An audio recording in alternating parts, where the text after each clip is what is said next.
Alors la 3D est essentielle dans le projet Sculpturoscope puisque c'est un projet qui s'attache à la sculpture, qui est un objet en 3 dimensions, d'où l'intérêt aussi de développer tous les ressorts possibles du numérique dans la 3D, que ce soit de la 3D virtuelle ou de la 3D en dur, imprimée. Pour le Musée des Beaux-Arts, le projet Sculpture 3D est vraiment un projet intéressant parce qu'il est très innovant. Il apporte des choses, un savoir-faire, des types de médiation, des outils numériques que jusqu'ici nous avons très peu utilisés, et encore plus des objets qui sont des impressions 3D qu'on va toucher, qu'on va sentir. Ça, c'est vraiment nouveau et pour nous, c'est un des grands intérêts du projet Sculpture 3D. La 3D, qu'elle soit virtuelle ou en dur, imprimée, permet de solliciter à peu près tous les sens du spectateur, à la fois le regard, le toucher, mais aussi l'ouïe, une approche sensible de l'œuvre, qui est l'un des buts de l'exposition, qui est de susciter le plus possible les sens pour avoir accès à la connaissance. Le projet Sculpture 3D et en particulier l'exposition Sculpturoscope sont focalisés sur un groupe de vierges à l'enfant, dont 2 appartiennent aux collections du Musée des Beaux-Arts. Pour nous, du coup, c'est une bonne occasion de mettre en avant nos collections, d'en apprendre plus et puis d'avoir de nouveaux moyens de les faire partager au public.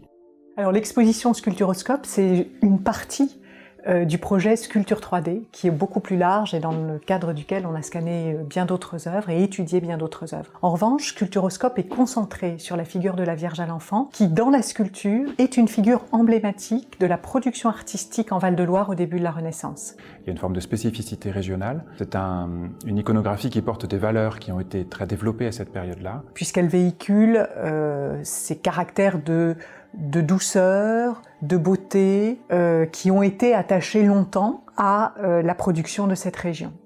Vierge d'Ivois-le-Pré, elle est intéressante et on l'a choisie pour ouvrir le corpus parce qu'elle est de petite dimension, mais elle s'intègre dans un ensemble d'œuvres de très grande dimension qui marquent vraiment les premières décennies de cette production en série dans la région et en Touraine plus spécifiquement. En fait, on ne sait pas grand-chose sur cette œuvre. On ignore tout simplement qui l'a créée, quel sculpteur a pu la réaliser. Stylistiquement, on estime qu'elle date des années 1520, le début du XVIe siècle.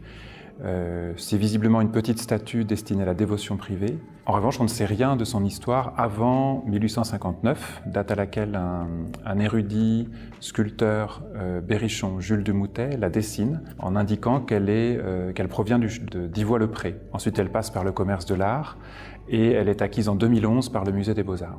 En gros, voilà ce qu'on peut dire d'à peu près certain sur la Vierge d'Ivois-le-Pré. Elle est intéressante aussi en tant que telle par son matériau. C'est une vierge en albâtre, donc un matériau délicat, rehaussé d'or. Ces rehauts sont modernes, mais correspondent très vraisemblablement à des rehauts d'or d'origine qui étaient apposés sur l'œuvre.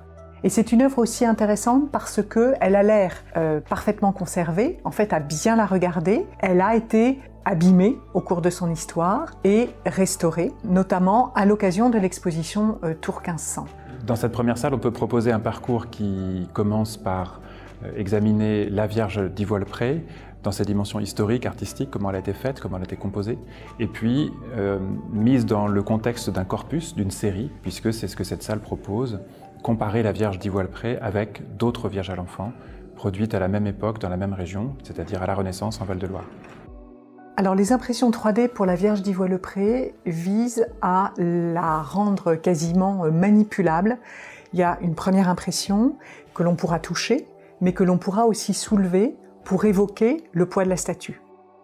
L'autre impression, elle vise plutôt à avoir un regard très affiné sur la surface de l'œuvre, pour que le visiteur puisse se rendre compte que certaines parties de la sculpture ne sont pas homogènes et ont été traitées dans un matériau différent ou alors correspondent à des parties recollées.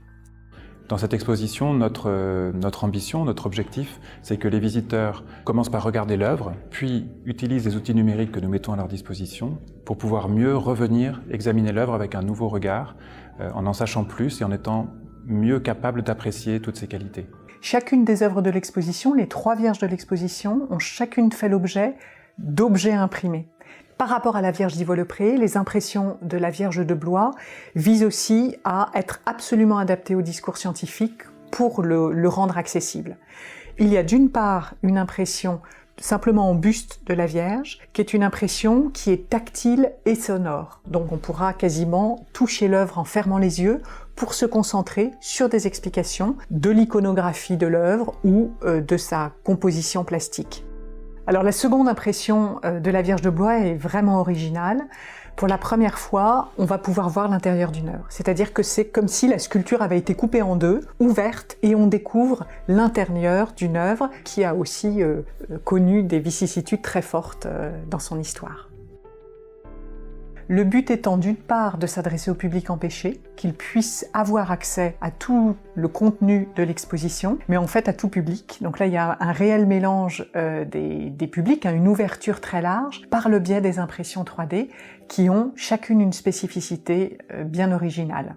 Ces impressions 3D, on a pu les réaliser parce qu'elles découlent des scans que l'on a fait à partir des œuvres. Donc c'est intéressant aussi de souligner qu'un double d'une sculpture, ça n'est pas nouveau. Ça fait presque partie de l'histoire de la sculpture. On a réalisé au cours des siècles des moulages des sculptures qui ont permis de les reproduire, et de les reproduire notamment dans un cadre qui est le nôtre, qui est d'aider à voir et d'aider à comprendre. En revanche ici, les impressions 3D qui nous intéressent, elles découlent d'un procédé qui n'est pas du tout intrusif sur l'œuvre, puisque elles découlent du scan qui a été réalisé à partir de l'œuvre originale, qui lui-même est un procédé qui s'opère à distance de l'œuvre.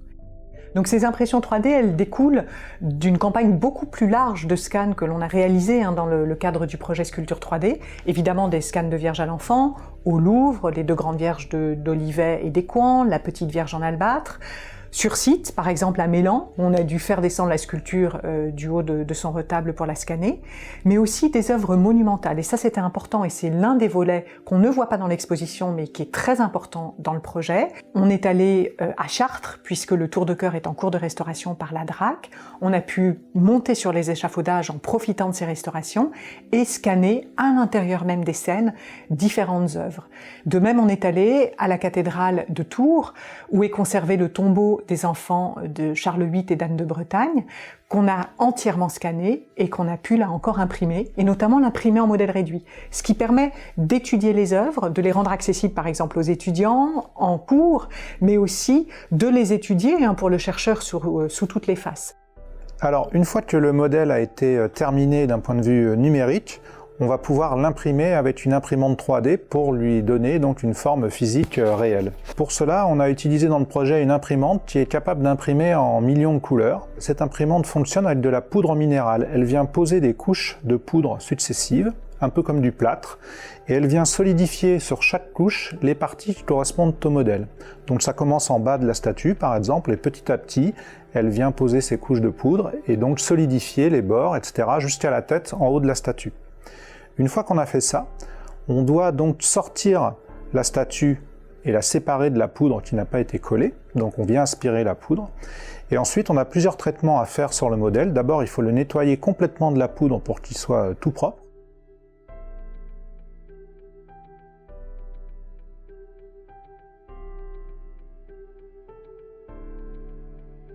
Et ensuite, on vient donc le coller, on vient rajouter de la colle par-dessus qui va venir durcir en fait le modèle et le rendre manipulable. L'objet, une fois durci, peut être posé, il peut être utilisé par le public comme dans l'exposition, on pourra le toucher, on peut toucher l'œuvre, etc. Ces impressions 3D, elles sont là pour aider à voir, pour aider à comprendre certains points. Elles ne visent absolument pas à remplacer l'œuvre. Ce sont des outils. Et puis d'autre part, les techniques de la 3D permettent un nouveau type de médiation. On peut développer des outils qui apportent un autre rapport du visiteur avec l'œuvre d'art et lui permettent de mieux s'approprier finalement les œuvres.